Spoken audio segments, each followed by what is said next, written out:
Et du coup, on va passer à la dernière chronique vidéo de notre chère Marion, puisque dès la prochaine émission, vous aurez la chance, et nous aussi, de l'avoir en plateau. Elle va nous parler du coup du Covid qui revient en Chine. Est-ce que la régie peut envoyer la vidéo? Merci beaucoup. Hello, aujourd'hui je vais vous parler de la politique de l'Union Européenne et notamment de la Belgique concernant les voyageurs en provenance de Chine parce que les cas de Covid y augmentent drastiquement depuis plusieurs semaines. Donc hier, les 27 se sont réunis et ils ont réussi à se mettre d'accord sur des recommandations communes. Ce ne sont que des recommandations, donc ce n'est pas juridiquement contraignant. Résultat, les pays de l'UE sont vivement encouragés à imposer, donc de présenter un test négatif de moins de 48 heures avant le départ. C'est ce que la Belgique fera pour les vols directs, du moins dans un premier temps. Un arrêté royal en ce sens pourrait être publié samedi. Parmi ces recommandations, il y a aussi le port du masque, des tests aléatoires à l'arrivée des voyageurs venant de Pékin, ainsi que la collecte et l'étude des eaux usées des aéroports et des avions. Ça, c'est ce que la Belgique et l'Autriche ont annoncé faire, cette collecte et analyse des eaux usées. L'Autriche qui, en plus, testera les eaux usées de plusieurs sites touristiques très prisés par les Chinois. L'idée, c'est donc d'analyser ces eaux usées en laboratoire avec séquençage des génomes pour déterminer les variants présents et ceux contre lesquels les vaccins pourraient être moins efficaces. On peut par exemple citer le variant BF7 qui est très présent en Chine et qui est même plus contagieux que son cousin Omicron. Cependant, selon le CDC, qui est le Centre européen de prévention et de contrôle des maladies, les variants en Chine comme le BF7 sont en fait déjà présents sur le sol européen depuis à peu près avril. Et donc, ils ne constituent pas une menace pour la réponse immunitaire des citoyens européens. Et c'est pour cette raison que le CDC et l'Allemagne trouvent injustifié d'imposer des tests Covid aux voyageurs en provenance de Chine, comme l'ont décidé aussi l'Italie, le Japon, les États-Unis, Israël, l'Espagne, le Royaume-Uni et la France. Et puis il y a aussi le fait que le taux de vaccination en Europe est quand même élevé. Si on regarde les données sur eurovaccination.fr et qu'on fait une moyenne, environ 70% de la population européenne est totalement vaccinée, c'est-à-dire qu'elle a eu toutes ses doses, même si il manque quand même sur le site les données pour la Roumanie, la Slovénie, le Luxembourg et l'Autriche pour préciser ce pourcentage. Pour Pékin, ces mesures, elles sont discriminatoires, disproportionnées et inacceptables, et le pays a menacé de prendre des mesures de réciprocité. Ces recommandations et ces mesures, en fait, elles interviennent donc face à la montée des cas de Covid en Chine, qui est notamment due à la fin, le 7 décembre dernier, de la politique zéro Covid. Cette politique zéro Covid, elle consistait en plusieurs choses. Par exemple, désinfecter les rues, tuer les animaux domestiques des personnes qui étaient positives au Covid, réaliser des dépistages massifs, des quarantaines et puis des confinements de quartiers entiers dès qu'il y avait quelques cas.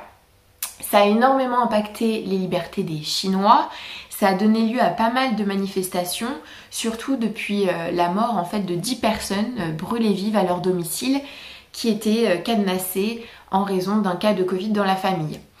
Ces manifestations, elles ont fragilisé le Parti communiste et le pays entier qui a déjà été énormément impacté par l'épidémie depuis plusieurs années.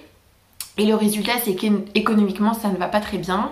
On constate une baisse des exportations, du nombre de milliardaires, une flambée des cours du porc et un ralentissement de la croissance. Aussi, cette recrudescence des cas, elle s'explique par le faible taux de vaccination de la population chinoise, qui n'est à peu près que de 10%.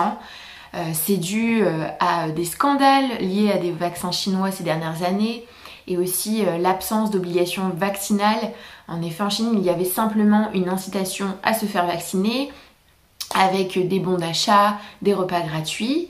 Et puis la campagne de vaccination lancée en 2021, elle a rendu prioritaire non pas les personnes âgées, mais plutôt les employés des secteurs à haut risque et puis ensuite les personnes en âge de travailler.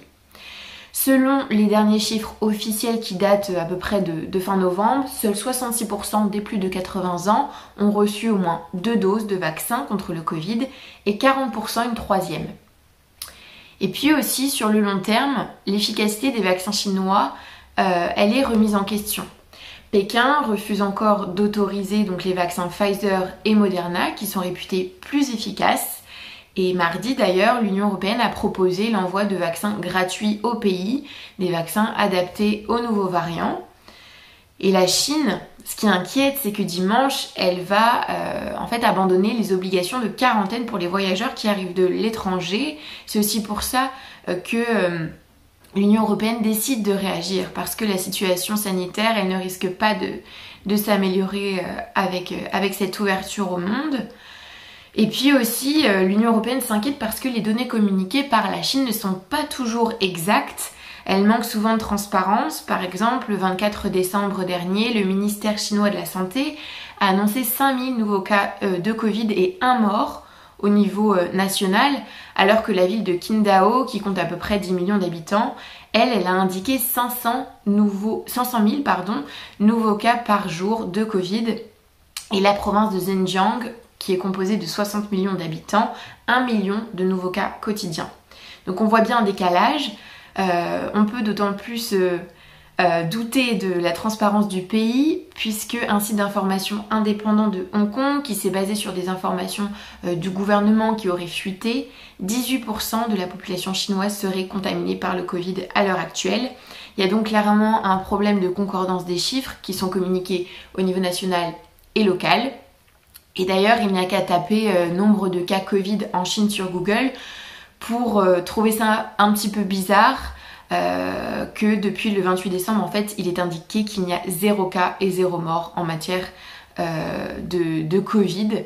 Ça peut s'expliquer, ces chiffres, aussi par la fin en fait, du dépistage obligatoire du Covid. Ça complique effectivement l'estimation du nombre de personnes contaminées par le virus. Et puis aussi, la méthodologie pour recenser les cas a changé. Par exemple, seules les personnes directement mortes d'une insuffisance respiratoire liée au Covid-19 sont désormais comptabilisées. Ouais, bah merci Marion pour cette dernière chronique vidéo. C'est vrai qu'on avait déjà parlé dans la dernière émission des manifestations anti-zéro Covid qu'il y avait en Chine. Il me semble que Naël, tu nous avais déjà dit que ça risquerait de créer ce genre de situation avec un retour en force du Covid. Et on a eu un commentaire de Hugo Rick dans le chat pendant la vidéo qui était assez drôle.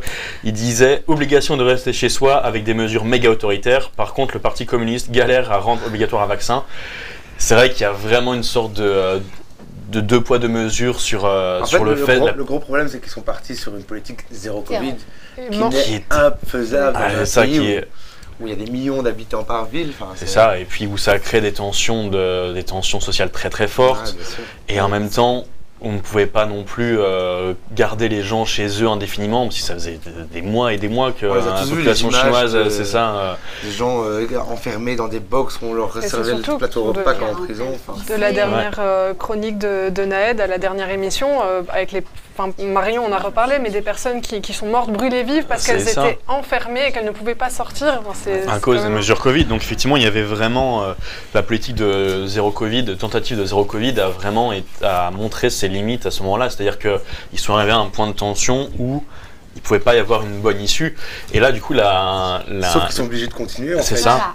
C'est pour ça. Il y a toute la communauté internationale qui regarde ce qui se passe parce que c'est eux aussi là que ça part. Tu vois, le gros problème, c'est qu'il y a un manque de transparence avec les chiffres que Marion donnait. C'est ça aussi qui fait que... la communauté internationale n'a pas confiance. Oui, et prend des mesures peut-être même un peu trop drastique, on ne sait pas. Enfin, là, c'est un peu compliqué pour l'instant à déterminer. Il ne faut pas l'oublier, mais même en Belgique, on a des cas encore tous les jours. Oui. Et donc, eux disent qu'ils n'en ont pas, c'est pas possible. Et que les variants chinois sont déjà sur le territoire européen depuis le mois d'avril, au final. Donc, et puis là, du coup, forcément, le gouvernement chinois s'insurge un peu des mesures drastiques, peut-être pas drastiques, mais en tout cas des mesures assez fermes que les États européens prennent, dont Marion les énumérait.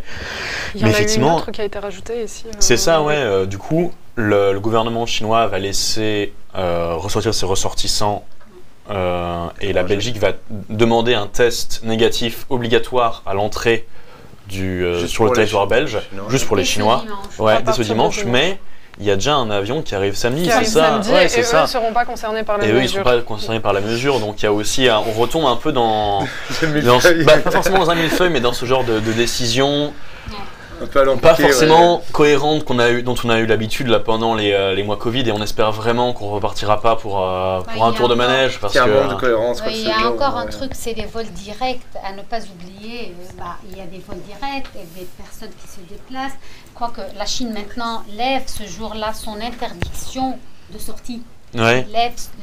Alors ils interdisent aux gens de voyager à moins que ça ne soit vraiment impératif. Voilà, impératif, quelqu'un qui a le pouvoir, etc. Mais n'empêche que ça va arriver. On va les recevoir en Europe, disons. C'est ça, mais on peut être optimiste dans le sens, et les chiffres de ce que Marion vous présentait, c'était un peu qu'il y avait 70% de la population belge, européenne, qui était vaccinée, qui avait son bilan vaccinal complet. Ils étaient présents à Las Vegas, là. Peut-être. Ils y étaient. Oui, les Chinois, ils y étaient. Et vraiment... Oui, c'est la première fois. Enfin, ils reviennent pour la première fois. Ah oui, donc en plus dans un gros centre comme ça, bon. Ils ont été autorisés. Voilà, donc on croit pas vraiment. Je suis pas sûr, il me semblait que j'avais vu qu'il n'y avait pas de délégation chinoise cette année. Moi, j'ai lu que c'était souvent là et qu'ils reviennent avec pas mal de... Mais est-ce qu'il y avait une obligation vaccinale pour l'événement? Ça m'étonnerait. Ça vient de commencer de toute façon. Là, maintenant, oui, ça commence aujourd'hui. Bah oui, donc à voir si l'événement a mis en place une politique de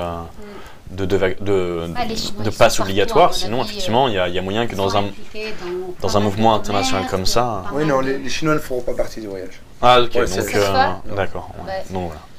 Donc, mais en même temps, c'est logique parce qu'effectivement, un grand événement international comme ça, tu disais 174 pays, c'est massif. Remettre un coup de Covid là-dedans, ça serait suicidaire, quoi. Ce serait un peu se tirer une balle dans le pied. Mais déjà que j'ai vu que les experts qui étaient mobilisés dans les articles du soir étaient peu optimistes sur le. Oui, c'est qu'ils lancent l'alerte et ils ont raison, d'où les mesures. Ça, c'est une condition européenne, ce sont les recommandations européennes quand même. D'où les mesures un peu rigides. Même dans les recommandations européennes, on n'est pas d'accord. Enfin, entre pays européens. Ouais, mais ça dépend. On verra bien ce que ça donne. Je pense que... On verra bien et on suivra les conséquences et les nouvelles restrictions Covid pour la Chine pour l'instant tout seul.